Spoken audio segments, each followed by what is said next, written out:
मति कीरति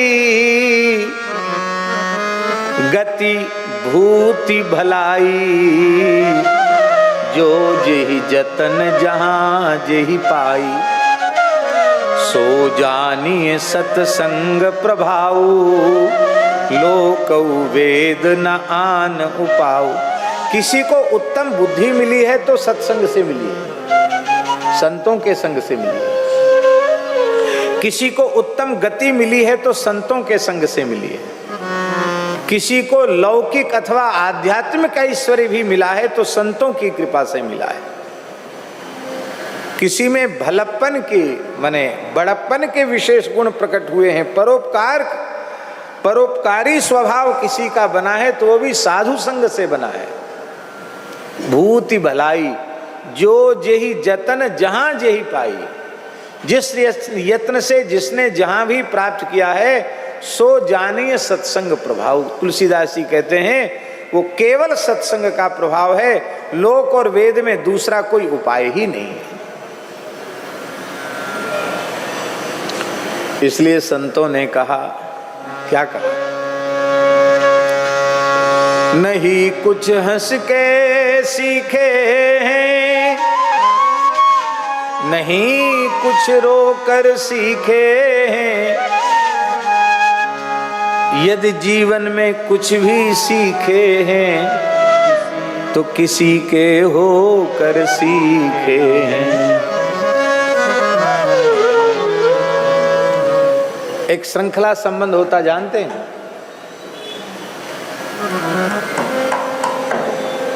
रेल का आखिरी डिब्बा भी इंजन से जुड़ा होता है, आखिरी डिब्बा भी, क्योंकि एक से एक जुड़ा हुआ है। इंजन के ठीक पीछे वाला डिब्बा जुड़ा हुआ है इंजन से, तो क्या आखिरी डिब्बा इंजन से जुड़ा हुआ नहीं है? आखिरी भी जुड़ा हुआ है।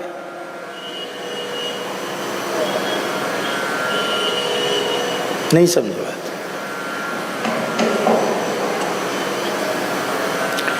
हम राम जी से नहीं जुड़े, राम जी इंजन है, पर हमें पक्का विश्वास है कि स्वामी श्री राम सुखदास जी राम जी से भीतर से जुड़े हुए हैं, और हम श्री स्वामी राम सुखदास जी से जुड़ गए तो मानो हम रघुनाथ जी से जुड़ गए।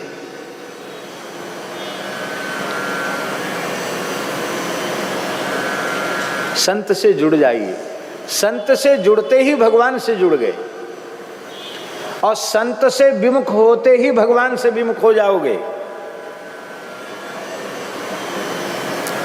संत और सद्गुरु में भेद नहीं है, सद्गुरु ही संत हैं और संत ही सद्गुरु हैं। डिब्बे में कोयला भरा हो, कोयला पर ठीक से इंजन से जुड़ा हुआ हो तो कोयले से भरा हुआ डिब्बा भी अपने गंतव्य तक पहुंच जाएगा। और डिब्बे में हीरे जवाहरात भरे हों, सोना चांदी भरा हो, और इंजन से उसका संपर्क न रहे तो जंगल में लुटेगा नहीं, प्लेटफार्म पर ही लुट जाएगा। एक फुट भी आगे नहीं बढ़ पाएगा। आपका जीवन इतना मूल्यवान बन चुका है कि आपने साधन रूपी हीरे मोती जवाहरात अपने भीतर इकट्ठे कर रखे हैं। आप कोयले के डिब्बा नहीं, आप हीरे जवाहरात के डिब्बा बन गए हैं। किंतु किसी भगवत प्राप्त संत सद्गुरु का चरणाश्रय आपने ईमानदारी से नहीं लिया है तो आपकी वह साधना लुट पिट जाएगी, आप अपने जीवन के चरम लक्ष्य तक पहुंच नहीं पाएंगे। और इसी भाव को इंगित करते हुए गोस्वामी जी ने कहा, क्या कहा आपको याद है? हम तो केवल याद दिला रहे हैं। गुरु बिन भवनिधि तरे न कोई, गुरु बिन भवनिधि तरे न कोई, जो बिरिंची शंकर सम हो, जो विरिंचे शंकर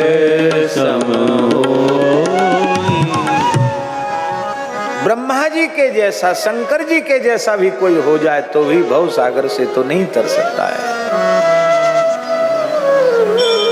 इसका आशय क्या है? ब्रह्मा जी के जैसा कोई नहीं हो सकता, न शंकर जी के जैसा कोई हो सकता।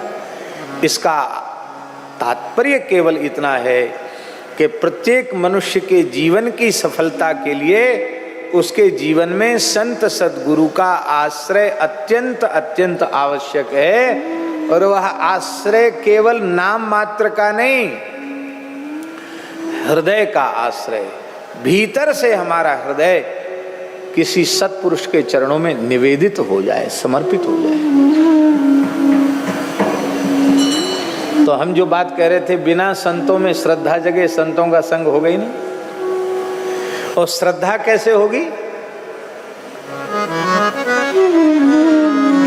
जाने बिनु न होए प्रतीति, बिनु प्रतीति होए नहीं प्रीति, प्रीति बिना नहीं भगति दृढ़ाई, जिमि खगेश जल के चिकनाई। संतों के महात्म्य का ज्ञान कैसे होगा? संतों की, हरि भक्तों की चर्चा सुने बिना, उनका चरित्र सुने बिना आपको उनकी महिमा का ज्ञान होगा नहीं।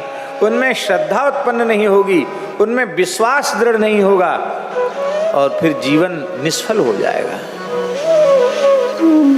इसलिए जीवन में आपने संपूर्ण जीवन सत्संग किया है, किंतु यदि भक्तमाल का श्रवण नहीं किया तो आपके जीवन भर का किया गया सफल नहीं हुआ।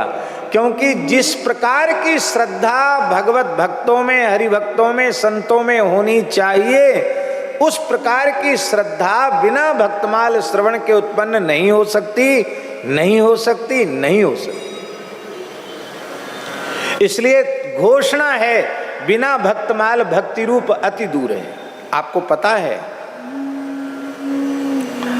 जीवन के कुछ शेष वर्षों में पूज्य स्वामी जी नित्य भक्तमाल सुनते थे। पूज्य स्वामी श्री राम सुखदास जी महाराज, उनके निकट जो उनके सेवा में रहते थे, उनसे नित्य स्वामी जी भक्तमाल सुनते थे। लगभग 5-6 वर्ष तक तो स्वामी जी भक्तमाल ही सुनते रह गए। और यह बात उन्होंने स्वयं हमसे कही। स्वामी जी ने कहा, जितने जल्दी काम भक्तों का, संतों का चरित्र पढ़ करके, सुन करके होता, उतने जल्दी काम किसी साधन से नहीं होता। इसलिए बोले भक्त चरित्र बहुत बहुत प्रेरक है। भगवान का चरित्र जब सुनने हम बैठते हैं तो हमारे मन में एक भाव होता है, भगवान तो भगवान है, सर्वसमर्थ है, सब कुछ कर सकते हैं, भगवान के लिए क्या कठिन है। तो हमें आश्चर्य नहीं होता। किंतु संत तो हम आपके जैसे ही होते हैं। किसी देश में, किसी प्रांत में, किसी जाति में उनका जन्म होता है। जैसे असम प्रदेश में ही कौन संत हुए बड़े प्रसिद्ध? शंकर देव। क्या नाम था उनका? श्री शंकर देव हैं? श्रीमंत शंकर देव उच्च कोटि के भक्त हुए, हर क्षेत्र में भक्त हुए। एक बात हम कह दें आप लोगों से, चलो मन में आ गई तो कह ही देते हैं। मारवाड़ की, राजस्थान की पवित्र धरती पर परम श्रद्धेय सदगृहस्थ जीवन मुक्त संत सेठ श्री जयदयाल गोयनका जी प्रकट न होते, रतनगढ़ में भाई श्री हनुमान प्रसाद पोद्दार जी प्रकट न होते, स्वामी श्री राम सुखदास जी महाराज प्रकट न होते, तो बुरा नहीं मानना, बुरा मानो तो मान जाना। जितने संस्कार आप लोगों में दिख रहे हैं ये भी नहीं दिखते। ये जो कुछ पवित्र संस्कार दिख रहे हैं इन महापुरुषों का अनुग्रह, क्योंकि वे आपकी जाति बिरादरी में प्रकट हुए।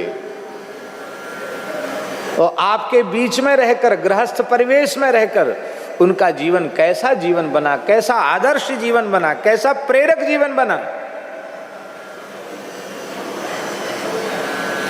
इसलिए प्रसिद्ध है, धरती में आग लग जाए तो दमकल वालों को फोन करके, अग्निशमन वालों को फोन करके और बुला करके उस अग्नि का शमन किया जा सकता है। तो आकाश में आग लग जाए तो, और आकाश से बड़े बड़े अंगार, इतने बड़े बड़े अंगार आकाश से गिरे तो धरती की आग बुझाई जा सकती, पर आकाश की आग बुझ सकती है क्या? नहीं बुझ सकती। यही स्थिति है। आग लगी आकाश में, झरी झरी गिरत अंगार, संत न होते जगत में तो जरी जातो संसार। आकाश में आग लगी है, बड़े बड़े अंगार गिर रहे हैं। यदि इस जगत, इस धरती पर संत न होते तो ये सारा संसार जल जाता है। आज भी जो संतों की छत्र छाया में हैं, वे उस आग से बचे हुए हैं। ये भक्तमाल का महात्म्य है कि भक्तमाल सबकी श्रवण का फल है, भगवान की प्राप्ति, और वे भगवान भक्तमाल ग्रंथ के श्रोता हैं। ये भक्तमाल की सबसे बड़ी महिमा। श्याम लगो